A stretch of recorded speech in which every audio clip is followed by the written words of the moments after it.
L'Ukraine a obtenu une grande victoire contre la Russie. Au cours du week-end, les drones du pays ont frappé une usine d'explosifs, éliminant les fournitures clés sur lesquelles le président russe, Vladimir Poutine, compte pour bombarder les forces ukrainiennes. La frappe aérienne est la dernière d'une série d'attaques massives que l'Ukraine a menées contre la chaîne d'approvisionnement de la Russie sur le territoire russe. Cependant, l'Ukraine n'a pas tout à sa manière. La Russie a riposté par des frappes de drones et de missiles tout aussi dévastatrices, mais de façon différente. Le 5 avril, The Military Show a rapporté qu'une attaque de drones ukrainienne nocturne avait visé Promsyntez, qui est considérée comme l'une des plus grandes usines de fabrication d'explosifs, dont dispose Poutine. Un bref extrait des conséquences de l'attaque a été partagé sur le canal Telegram Astra. Cette vidéo, qui ne dure que 12 secondes environ, semblait montrer une explosion à l'usine, provoquant des flammes qui s'élevaient dans le ciel. Alors que les images touchent à leur fin, une autre forte explosion se fait entendre, indiquant que l'attaque aérienne de l'Ukraine a touché plusieurs cibles dans l'installation. La Russie a confirmé l'attaque. Le gouverneur de la région de Chamara a déclaré aux médias locaux qu'une attaque avait eu lieu sur l'installation industrielle, provoquant un incendie. Cependant, il affirme que l'Ukraine n'a fait aucune victime lors de la frappe. Mais les victimes n'étaient jamais l'intention. Le matin après la frappe, l'agence de renseignement militaire de l'Ukraine, le service de sécurité secret de l'Ukraine, ou service de sécurité de l'Ukraine a revendiqué l'attaque et expliqué ce qu'elle avait accompli. Les drones du service de sécurité de l'Ukraine ont frappé l'usine Promsyntez en Fédération de Russie, qui produit des explosifs, a déclaré le service de sécurité de l'Ukraine au Kyiv Post. La nuit, les drones du service de sécurité de l'Ukraine ont attaqué l'usine Promsyntez à Kapovesk, dans la région de Samara. Cette usine était l'un des principaux fabricants d'explosifs industriels. À monolamonite granulite dans la Fédération de Russie et la communauté des États indépendants. Le service de sécurité de l'Ukraine affirme que son assaut a interrompu les opérations de l'usine, l'empêchant de produire les explosifs et l'équipement de soutien. Poutine bombarde l'Ukraine depuis son invasion en février 2022. La durée de cette interruption est inconnue. Et ce n'est pas tout. La même nuit, le Kyiv Independent rapporte que l'Ukraine a également attaqué une usine à Charansk, qui se trouve dans l'oblast de Moravie. Cette attaque visait une installation responsable de la production de fibres optiques, y compris un bâtiment appartenant à une entreprise uniquement identifiée comme Fiber Optic Systems. On ne sait pas grand-chose sur cette entreprise, si ce n'est qu'elle est identifiée comme le principal producteur de fibres optiques russe. L'Ukraine vient de porter un énorme coup double à la machine de guerre de Poutine. Mais comment l'Ukraine a-t-elle réussi à mener ces deux frappes? Et pourquoi a-t-elle visé spécifiquement ces installations? En ce qui concerne comment le service de sécurité de l'Ukraine a déjà révélé qu'il a utilisé des drones dans son assaut. Ces drones ont réussi à provoquer au moins 20 explosions, ainsi que plusieurs incendies à l'usine Promsyntez. Une source a dit à The Military Show que le service de sécurité de l'Ukraine continue de mener des opérations ciblées contre les entreprises russes qui font partie du complexe militaro-industriel et produisent donc des armes pour la guerre contre l'Ukraine. Les installations sont des cibles absolument légitimes. Il y a aussi des cibles nichées au plus profond de la Russie, ce qui signifie que le service de sécurité de l'Ukraine a dû utiliser un type spécial de drone pour les frapper en premier lieu. On ne sait pas quel drone le service de sécurité de l'Ukraine utilise pour mener les attaques, bien qu'il y ait plusieurs possibilités. Le UG-22 aéroporté est un concurrent probable. De forme similaire à un ancien avion de chasse, le drone a un seul moteur et peut transporter soit une ogive interne, lui permettant d'agir comme un drone kamikaze, soit plusieurs bombes qu'il largue depuis les airs. En tout, le drone a une charge utile allant jusqu'à 44 livres, plus que suffisant pour causer de sérieux problèmes dans une installation industrielle. Le drone est capable de parcourir jusqu'à 500 miles, plaçant l'usine prometteuse TEZ à sa portée, et a déjà été utilisé par l'Ukraine pour mener des attaques sur Moscou dès le début de l'invasion de Poutine en février 2023. Un autre concurrent possible est le Morok, qui a une portée de 186 miles. Cela signifie que l'Ukraine aurait dû lancer ce drone depuis ses frontières pour se rapprocher de Promsyntez, ce qui semble peu probable. Le drone a également une charge utile de 6,6 livres, le rendant plus efficace pour cibler le déploiement de troupes d'infanterie que les cibles industrielles. Beaucoup plus puissant et donc plus probable en tant que force d'attaque à l'intérieur de la Russie est le UJ-26 Castor. Avec son fuselage élégant et sa queue inversée, le drone fait partie des armes à longue portée, les plus uniques que l'Ukraine a dans son arsenal. Il était également capable de livrer une charge utile similaire de 44 livres, comme le UJ-22 aéroporté. Tout en voyageant jusqu'à 620 miles en territoire russe, l'utilisation du drone a été confirmée dans plusieurs attaques ukrainiennes contre Moscou et d'autres cibles russes. Le AQ-400 Site, qui peut parcourir 465 miles et livrer une charge de 70, pourrait également avoir été utilisé. Le seigneur de la société suisse Destinus offre une portée et une charge utile comparables. Il est probable que les attaques à la fois à Promsynthese et Charansk ont utilisé une combinaison de différents drones, bien que le service de sécurité de l'Ukraine ait pu avoir une autre option. Le 26 mars, la British Broadcasting Corporation a rapporté que les ingénieurs ukrainiens travaillaient d'arrache-pied sur le développement d'un nouveau drone à longue portée, avec des capacités sans précédent dans l'arsenal du pays. Ce drone, surnommé Raybird, est capable de voler sans interruption pendant 20 heures, et peut parcourir jusqu'à 620 miles pour atteindre une cible. Cela en ferait l'un des drones à la plus longue portée disponible en Ukraine. Il pourrait utiliser Raybird pour dévaster des cibles à Moscou et dans les environs, afin de nuire à la chaîne d'approvisionnement russe. L'Ukraine a également annoncé qu'elle travaille sur un autre drone, celui-ci ayant une portée de 1860 miles. Cela lui permettrait d'attaquer des cibles aussi profondément en Russie que la Sibérie. Bien qu'il ne soit pas encore clair si l'Ukraine a pu utiliser l'un de ces drones plus modernes pour frapper Promsynthese et Charansk, ce qui est évident, c'est que l'Ukraine vient de détruire une paire d'installations très importantes, en commençant par Promsynthese. L'entreprise possède 13 ateliers sur près de 500 acres de territoire. Selon Militani, beaucoup de ces usines sont automatisées, ce qui explique pourquoi aucune victime n'a été signalée de part et d'autre lors de l'attaque de l'Ukraine. Cette automatisation est nécessaire, car les usines manipulent des produits chimiques dangereux, qui sont trop risqués pour une intervention humaine. En tout, Promsynthese emploie 1300 personnes, renforçant sa position en tant que l'un des plus grands fabricants d'explosifs en Russie. La plupart de sa production est utilisée dans l'industrie minière russe, en faisant une cible majeure pour l'Ukraine. La Russie compte sur l'exploitation minière pour certains de ses produits les plus précieux. En 2024, Polius, une société d'exploitation aurifère russe, a enregistré un chiffre d'affaires de 7,3 milliards, soit une hausse de 11% par rapport à l'année précédente. Et bien que les entreprises de charbon russes fonctionnent de manière plus sporadique qu'auparavant, elles restent également précieuses pour l'économie russe. The Coal Hub indique que ces groupes d'exploitation de charbon ont généré ensemble un bénéfice de 3,8 milliards en 2023. Ces mêmes entreprises travaillant maintenant à perte, ils ont perdu 1,4 milliard en 2024. Mais ils sont tous deux toujours essentiels pour répondre aux besoins énergétiques de la Russie et fournir un produit que le pays peut exporter lorsqu'il n'est pas sous le poids de sanctions occidentales massives. La grève de Promsynthese pourrait bien avoir forcé l'arrêt des opérations minières russes, et cela a le potentiel de coûter à Poutine des centaines de millions de dollars. Mais au-delà de l'explosif à usage minier produit dans ces usines, Promsynthese fabrique également du trinitrotoluène. Le trinitrotoluène est utilisé pour fabriquer des obus d'artillerie et des munitions similaires, que la Russie a utilisées pour bombarder l'Ukraine tout au long de la guerre de Poutine. En mars 2024, la Russie tirait 10 000 obus d'artillerie par jour sur l'Ukraine. Elle a également augmenté sa production au point de produire 3 fois plus d'obus d'artillerie pour elle-même, que les États-Unis et l'Europe réunis n'en envoyaient à l'Ukraine. Cable News Network estimait à l'époque que la Russie fabriquait 250 000 munitions d'artillerie par mois, soit 3 millions par an. En comparaison, les États-Unis et l'Europe réunis envoyaient 1 200 000 obus par an à l'Ukraine, mettant la Russie dans une position où elle pouvait tirer 10 000 obus par jour, tandis que l'Ukraine ne pouvait en tirer que 2 000. La frappe TEZ aurait gravement endommagé la chaîne de production de munitions d'artillerie russe. Il est l'un des plus grands producteurs nationaux de trinitrotoluène, et les incendies qui ont éclaté à l'usine pourraient brûler ces explosifs, provoquant des réactions en chaîne qui entraînent plus d'explosions et d'incendies dans le processus. Coûtant à Poutine des explosifs précieux, la Russie doit maintenir son barrage d'artillerie. L'Ukraine vient de soulager énormément de pression sur ses villes et ses forces de première ligne, avec la frappe aérienne sur Promsynthese. Mais c'est l'attaque de l'usine à Charansk qui pourrait avoir un impact à plus long terme. L'usine de Charansk abritait une entreprise nommée Fiber Optic Systems. Et tandis que Promsynthese est destinée à la fabrication d'explosifs, Fiber Optic Systems est considéré comme le plus grand fabricant russe de fibres optiques.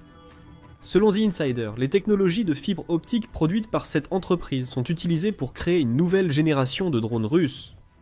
Il indique qu'il y a déjà eu environ 200 instances de déploiement par la Russie de drones, utilisant des câbles de contrôle en fibre optique dans des attaques contre l'équipement militaire ukrainien. Entre novembre 2024 et avril 2025, sur la base de preuves vidéo récupérées du projet de renseignement open source, ou Open Source Intelligence, les chiffres réels pourraient être beaucoup plus élevés. Alexei Chadaev, qui est le directeur du centre de recherche Oushkoy, qui construit les drones KVN qui utilisent pour autre chose ces technologies puis à fibre optique, dit que la Russie a utilisé ces drones jusqu'à 1000 fois. Il a également offert un aperçu intéressant du taux d'échec des drones, suggérant qu'entre 10 et 20% des drones à fibre optique russes n'ont pas atteint leur cible. C'est un sacrifice que la Russie est prête à faire, car l'utilisation de la fibre optique dans ce drone et d'autres similaires permet à la Russie de contourner les défenses de guerre électronique de l'Ukraine. Même si seulement 80% des drones à fibre optique réussissent leur vol, cela reste un barrage de drones contre lequel l'Ukraine ne peut se défendre qu'avec des défenses anti-aériennes plus directes. Cette information explique mieux pourquoi l'Ukraine a ciblé l'installation de fibre optique à Charansk. Elle peut avoir du mal à éliminer directement les drones et pomchonnettes à fibre optique de la Russie, mais si elle détruit l'installation, construisant la technologie qui rend ces drones possibles, elle force également la Russie à utiliser des drones moins résistants à la guerre électronique.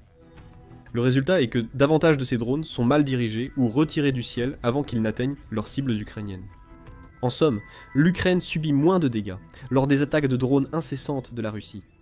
Bien sûr, la création de drones résistants à la guerre électronique n'est pas la seule utilisation que la Russie fait de sa technologie à fibre optique.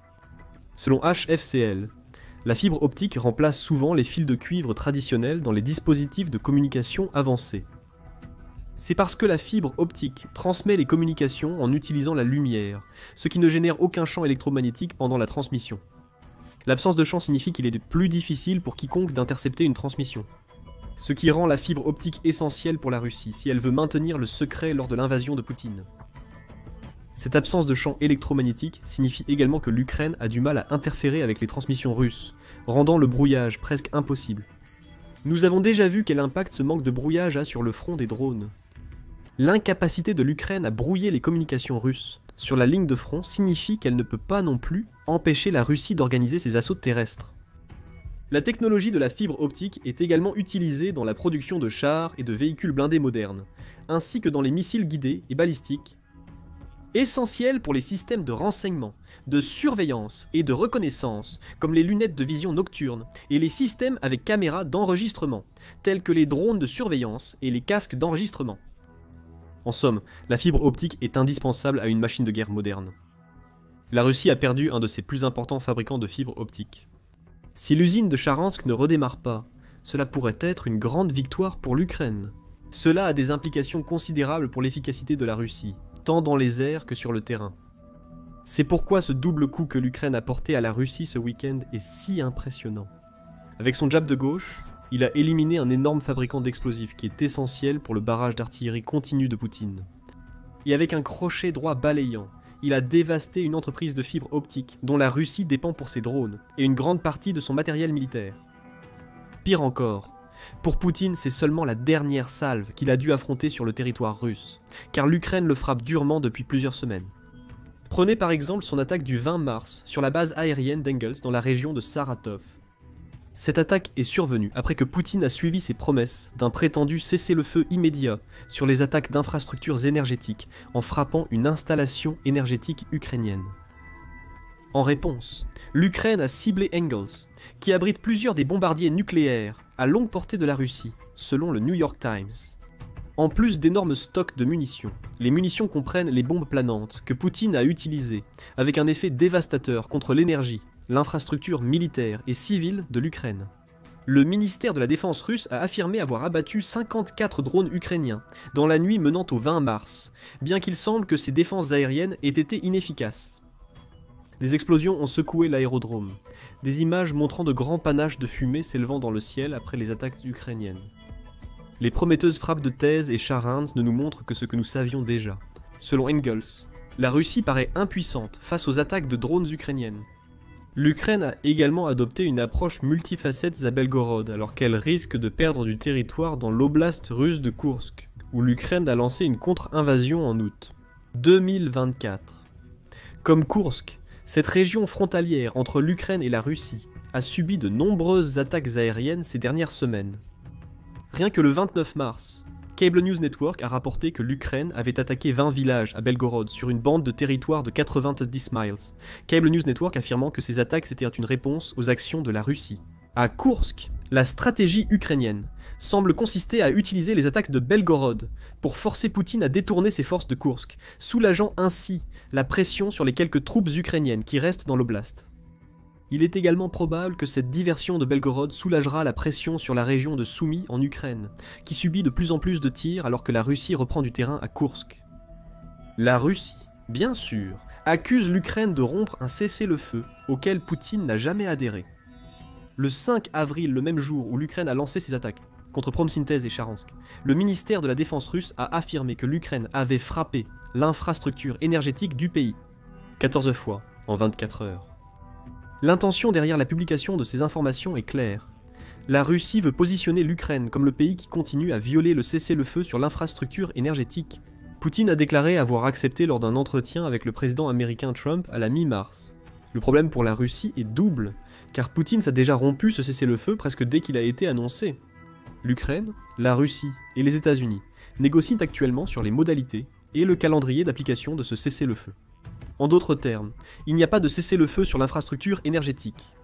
Poutine suggère un génocide de la part de l'Ukraine qui l'utilise pour la diaboliser. Le deuxième problème de Poutine est que l'Ukraine a déjà dénigré les affirmations du ministère de la Défense russe. Son armée dit que les déclarations sont fausses et désinformantes, Reuters suggérant également qu'il n'a pas pu vérifier la légitimité de l'affirmation de la Russie. Ces frappes sur l'infrastructure énergétique peuvent se produire. L'Ukraine n'opère pas sous un cessez-le-feu.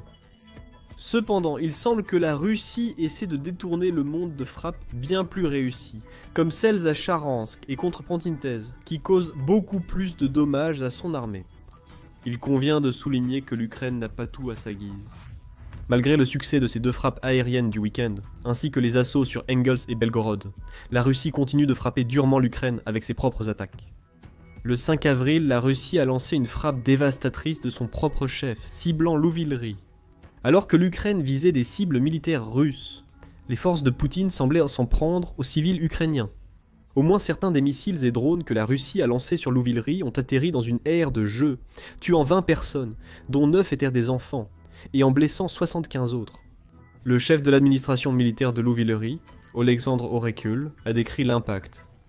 Malheureusement, le nombre de victimes de l'attaque terroriste russe du 4 avril a augmenté à 20 personnes, a déclaré Oracle dans un communiqué. Un homme de 57 ans est mort à l'hôpital suite à de multiples blessures. Il a ajouté que les médecins de la région se battaient durement pour la vie de ceux qui ont été touchés. Le président ukrainien Volodymyr Zelensky a rapidement condamné les attaques russes quotidiennes qui tuent des gens chaque jour. La guerre se poursuit pour une seule raison. La Russie ne souhaite pas de cesser le feu, c'est évident. Le monde entier le voit, a déclaré le président de l'Ukraine. Il a souligné que chaque promesse russe de cessez-le-feu se conclut par des missiles, bombes, drones et tirs d'artillerie. Et comme pour lui donner raison, le 6 avril a apporté des rapports de nouvelles attaques aériennes russes. Durant la nuit, la Russie a frappé l'Ukraine avec 23 missiles et 109 drones lors de l'attaque aérienne, y compris des missiles de croisière calibre KH-1, 0, 1 et KH-55. La Russie a également envoyé des missiles balistiques, Iskander-M, l'Ukraine parvenant à abattre l'un des 6 utilisés dans l'attaque. Sur les 109 drones, 53 ont disparu, et étaient probablement des leurs, l'Ukraine en détruisant 40 de plus. Tous prétendaient être des drones Shahid iraniens, les autres semblent avoir atteint leur cible, mais celles-ci n'ont pas été précisées. Plus d'infrastructures civiles ukrainiennes, selon le Kyiv Independent. C'est là que réside la différence qui doit être soulignée entre les approches ukrainiennes et russes. Aucun ne semble respecter un cessez-le-feu, qu'il soit proposé ou convenu. Cependant, l'Ukraine cible des objectifs militaires précis. Promsyntez fabrique des explosifs. L'installation à Charansk fabrique de la technologie à fibre optique utilisée dans une multitude d'armes russes. Engels est une base aérienne, les villages de Belgorod étant les seuls endroits que la Russie peut prétendre avoir été des cibles civiles. Même alors, la Russie a évacué une grande partie de Belgorod lorsque l'Ukraine a lancé sa maudite contre-invasion, suggérant que ces villages auraient pu être transformés en fortifications militaires. En revanche, la Russie frappe des cibles civiles construites, y compris des aires de jeu, pour causer la terreur parmi les citoyens ukrainiens. Il existe une nette différence d'approche, mais celle de l'Ukraine pourrait l'emporter au final. Avec les frappes sur Promtsintez et Charente, l'Ukraine vient de gravement affaiblir la fabrication militaire de Poutine, potentiellement sur le long terme. La question est maintenant de savoir comment tout cela va affecter les attaques en cours de la Russie à Donetsk et près de la région de Sumy. Partagez vos réflexions et opinions sur les frappes aériennes de l'Ukraine ce week-end dans la section des commentaires. Ces frappes sont-elles aussi impactantes qu'elles semblent l'être ? Comment la Russie remplacera-t-elle les explosifs perdus et la technologie de fibre optique que ces frappes semblent avoir détruit? Dites-nous ce que vous pensez ci-dessous. Et n'oubliez pas de vous abonner à The Military Show pour des commentaires à jour sur les dernières victoires de l'Ukraine alors qu'elle se défend contre la Russie. Nous sommes une source indépendante d'informations précises et à jour sur les affaires militaires dans le monde, et nous apprécions grandement votre soutien.